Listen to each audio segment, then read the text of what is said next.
Hey guys, how's it going? It's Ollie here from CryptoVest.com. Today is the 26th of September and we're going to be looking at Nano trading against Bitcoin. We've got 4-hour candles in front of us. An interesting day for Nano and pretty good for the community. So Coinbase has just come out. It's kind of making the rounds right now. So they've just basically said they're going to be listing coins en masse. They're going to be doing, rather than just adding 1 or 2 coins over a course of God knows how long, they're now going to actually start adding multiple currencies, and they're going to try and really expand their trading desk, which is great news. And obviously that's had a huge effect across the board. Ripple at the moment is going sort of ballistic, I guess. It's going up another 15%. Who knows? We may see a repeat of last week.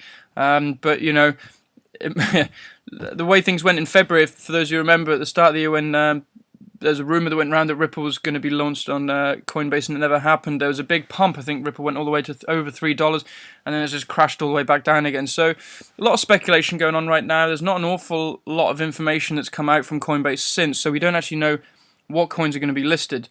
So yeah, a bit of a volatile market going on right now. But Nano is doing really well, and as you can see, since it found the bottom around August, mid-August. It's been tracking nicely inside a bullish pennant, as you can see. In an earlier TA, actually, we covered this pump, and I think we were around this point, around, I think it was August 29th, that we covered it.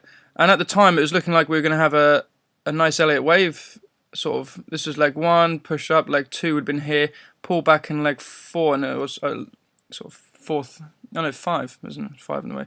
The third impulse leg to hit, but unfortunately there was also a rumor circulating that it was a pump and dump group had actually orchestrated this move, and that it may pull back, and as you can see over the course of the next month, that's exactly what it's done. However, it has stuck pretty faithfully to this uptrending support, so it's looking like it's now starting to consolidate nicely. We are above this support line at 3,491 sats now, and it's looking like it's going to continue up nicely. There's a little bit of resistance here at 3,550, but if it can break this, then it's looking pretty cozy to be testing new resistances above. There's a breakout point. We'd like to see it around this sort of crossover between this resistance line as it intersects the downtrending resistance. So somewhere around this sort of 3,760 sats mark would be an ideal target if it's going to break out, but alternatively we could see it bounce back and find supports along these lower levels first. Short-term momentum is actually looking pretty good across the indicators on 4-hour candles. You can see on the MACD indicator we have a nice convergence, which is moving back towards a signal line. So the 12 MA, this blue line, has passed over the 26 MA. So buying momentum's picking up. We've got some buying candles on the histogram above the signal line too. RSI is showing the same sort of story. We're spiking back now towards the upper part of the channel as momentum's increasing, and on the shaking money flow indicator below, you can see we've actually just passed over the signal line. So buying pressure is increasing quite nicely, and these signals are looking quite good. We've actually just leapt up a little bit further there. So it's looking quite good. If we go over 2-hour candles, look a bit closer.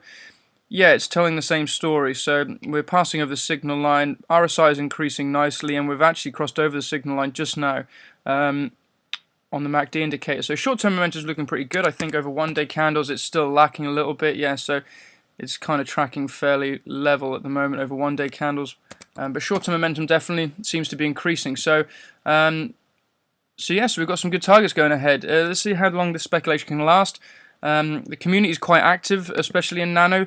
Very recent, I think yesterday, they released a new update, and I think 2 community developers have created another 2 wallets for Nano, so a really engaged community, and it's just really nice to see.